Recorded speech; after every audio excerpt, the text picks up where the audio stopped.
Praise the Lord. நாள் 79 தியான பகுதி உபாகமம் 5ஆம் அதிகாரம் மற்றும் 6ஆம் அதிகாரம். 5ஆம் அதிகாரத்தை வாசிப்போமானால் அதில் மோசே எல்லா இஸ்ரவேலர்களையும் அழைப்பித்து, இஸ்ரவேலரே, நான் இன்று உங்கள் காதுகள் கேட்கும் சொல்லும் கட்டளைகளையும் நியாயங்களையும் கேளுங்கள்.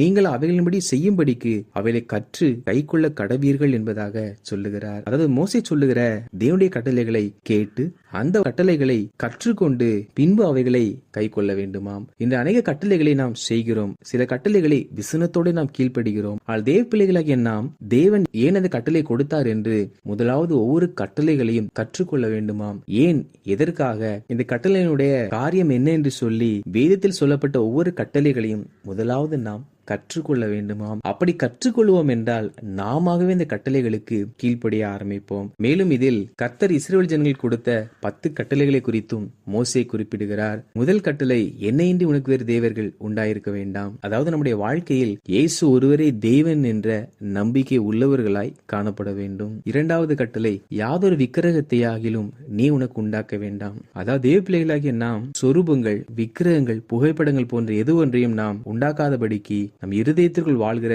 தேவனையே நாம் ஆராதிக்கிறவர்களாக காணப்பட வேண்டும். மூன்றாவது கட்டளை, கர்த்தருடைய நாமத்தை வீணிலே வழங்காதிருப்பாயாக. அதாவது நம் தேவனாய் கர்த்தர் மகத்துவம் நிறைந்தவர். அவருடைய நாமத்தை நாம் வீணாக அவமதிக்கும் விதமாக, அசட்டை பண்ணும் விதமாக, பரியாசத்திற்கும் கிண்டல் கேலிகளுக்கும் வீண் காரியங்களுக்கும் தேவனுடைய பெயரை நாம் பயன்படுத்தக்கூடாது. காரணம் என்னவென்றால் அப்படி பயன்படுத்துவதை கர்த்தர் கண்டிப்பாய் தண்டிப்பாராம். எனவே தண்டனைக்கு உட்படாதபடிக்கு நாம் கர்த்தருடைய நாமத்தை பரியாசம் பண்ணாதிருக்க வேண்டும். நான்காவது கட்டளை, ஓய்வு நாளை பரிசுத்தமாய் ஆசரிப்பாயாக.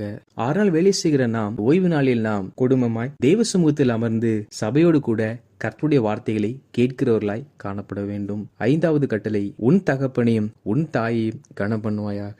ஒவ்வொருவரும் தேவன் தனக்கு கொடுத்த தாயையும் தகப்பனையும் கனம் பண்ண வேண்டுமாம். இதை கர்த்தர் பிரதான கட்டளையாகவே கொடுத்திருக்கிறார். 6வதாக, கொலை செய்யாதிருப்பாயாக. எந்த காரணத்தை கொண்டும் இன்னொரு ஆத்மடைய ரத்தம் இந்த பூமியில் சிந்தப்படுவதற்கு நாம் காரணிகளாய் அமையக்கூடாது என்பதற்காகவே கர்த்தர் கொலை செய்யக்கூடாது என்று சொல்லியிருக்கிறார். 7வது கட்டளை, விபச்சாரம் செய்யாதிருப்பாயாக.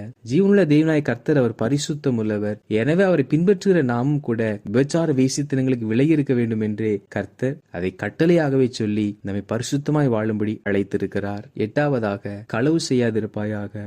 தேவன் நீதியுள்ளவராய் இருக்கிறபடியினால் தேவ பிள்ளைகளாகிய நாம் களவு என்று ஒரு காரியம் உட்புகாதபடிக்கு நம்முடைய வாழ்க்கையை நாம் காத்துக்கொள்ள வேண்டும். 9வது கட்டளை, பிறனுக்கு விரோதமாய் பொய் சாட்சி சொல்லாதிருப்பாயாக. தேவன் உண்மையுள்ளவர். அதே போல ஒரு பின்பற்றுகிற நாம் எல்லாவற்றிலும் உண்மையுள்ளவர்களாய் காணப்பட வேண்டும். ஒரு நாளும் நாம் பொய் சொல்லுகிற, பொய்யாய் சாட்சி சொல்லுகிற பிள்ளைகளை காணப்படாதபடிக்கு நாம் உண்மையுள்ளவர்களாய் இருக்க கர்த்தர் சொல்லியிருக்கிறார். 10வது கட்டளை, பிறனுக்குள்ள யாதொன்றையும் இச்சையாதிருப்பாயாக.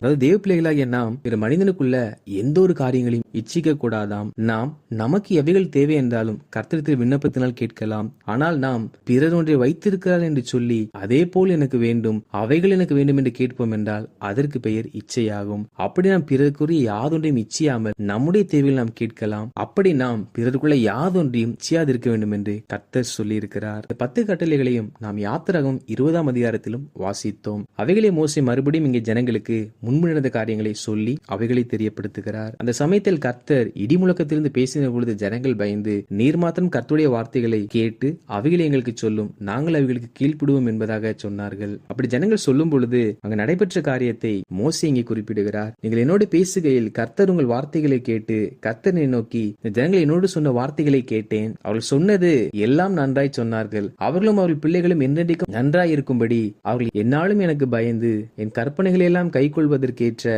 இருதயம் அவர்களுக்கு இருந்தால் நலமாய் இருக்கும் என்பதாக சொன்னாராம். அதாவது ஜனங்கள் நீர் கர்த்தருடைய வார்த்தையை கேட்டு சொல்லும், அவைகள் கீழ்ப்படுவோம் என்பதாக சொன்னார்கள். அப்பொழுது கர்த்தர் என்ன சொன்னார் என்றால், அவள் சொல்லுகிற வார்த்தைகள் எல்லாம் நன்றாய் தான் இருக்கிறது, ஆனால் அவர்கள் அப்படி கீழ்ப்படுகிற இருதயம் இருந்தால் நலமாய் இருக்கும் என்று கர்த்தர் சொன்னாராம். அப்படி என்றால் நம் வாயினால் சொல்லப்படுகிற வார்த்தைகளை கர்த்தர் பெரிதாய் கருதுவதில்லை. நம் வாயினால் சொன்ன காரியங்களை நாம் செயல்படுத்தும் பொழுதுதான் தேவன் அதை அங்கீகரிக்கிறவராக ஏற்றுக்கொள்கிறவராக இருக்கிறார். எனவே நாம் எல்லாவற்றையும் வாயினால் மாத்திரம் அறிக்கை செய்கிறவர்களாக இராமல் எல்லாவற்றையும் செயலினால் வாழ்ந்து காண்பிக்கிறவர்களாக இருக்க வேண்டும். மேலும் மோசே ஜனங்களை நோக்கி, உங்கள் தேவனாய கர்த்தர் உங்களுக்கு கற்பித்தபடியே செய்ய சாவதானமாய் இருங்கள், வலதுபுறம் இடதுபுறம் சாயாதிருப்பீர்களாக என்று சொல்லுகிறார்.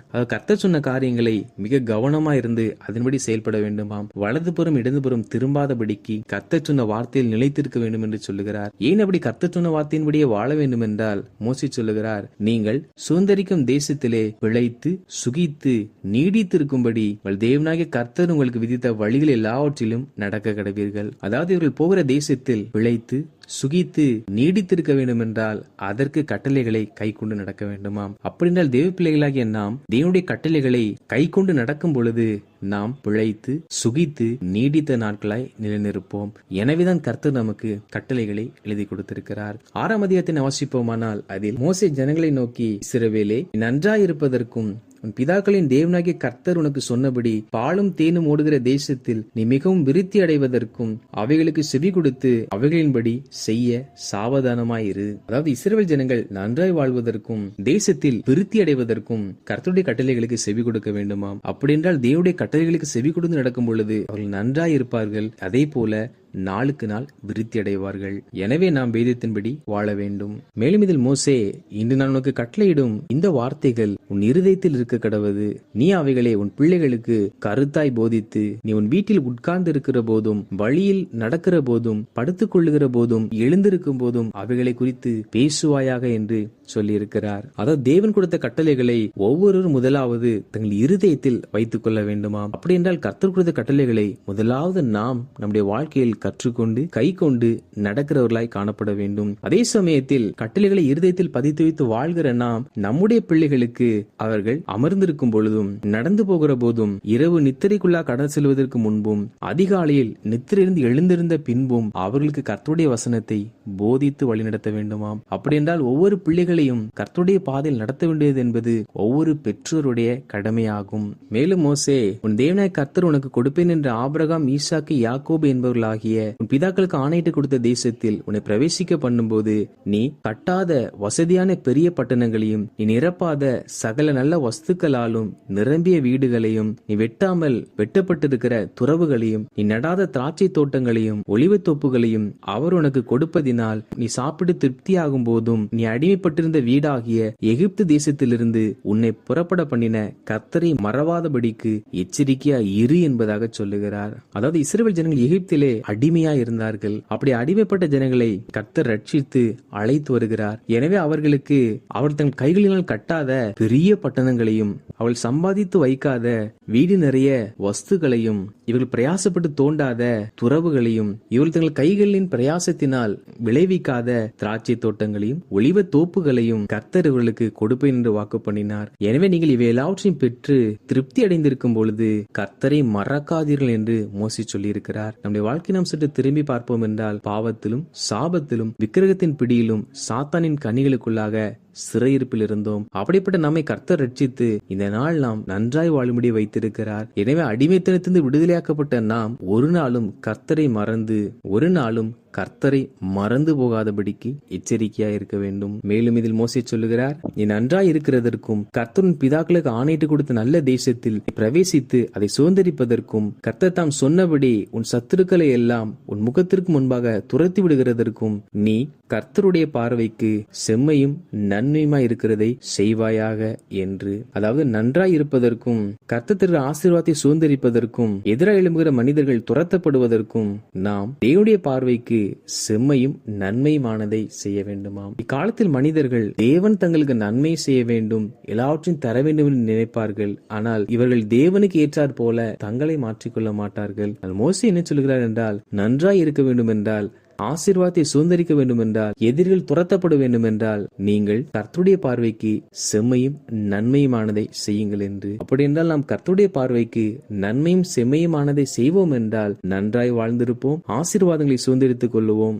விரோதமாய் எழும்பி வந்தவர்கள் முறியடிக்கப்படுவார்கள். வாசித்த இந்த அதிகாரிகளின்படி கர்த்தருடைய ஜனங்களாகிய நாம் கர்த்தருடைய கட்டளைகளை கற்றுக்கொண்டு அவைகளை கை கொண்டு இவைகள் யாருக்கும் எழுதப்படாமல் இப்பொழுது உயிரோடு இருக்கிற நமக்காக எழுதப்பட்டிருக்கிறபடியினால் ஒவ்வொரு நாளும் இந்த வார்த்தைகளை கனப்படுத்தி தேவன் கொடுத்த எல்லா கட்டளைகளையும் கை கொண்டு வார்த்தையினால் மாத்திரம் நாம் எல்லாவற்றையும் சொல்லாமல் அவைகளின்படி நாம் வாழ்ந்து ஒவ்வொரு நாளும் வேத வசனத்தை கற்றுக்கொண்டு அவையில் நம் பிள்ளைகளுக்கு நாம் போதித்து நம்ம நன்மை செய்த ஆண்டவரை மறவாமல் அவர் பார்வைக்கு செம்மையும் நன்மையுமானதை செய்வோம். அப்பொழுது கர்த்தர் நம்மை நன்றாயிருக்க செய்து ஆசீர்வாதத்தை சுதந்திரிக்கும்படி செய்து எதிரிகளை துரத்தி விடுவார். நாம் பிழைத்து சுகித்து நீடித்த நாட்களாய் நிலைத்திருப்போம். ஆமேன்.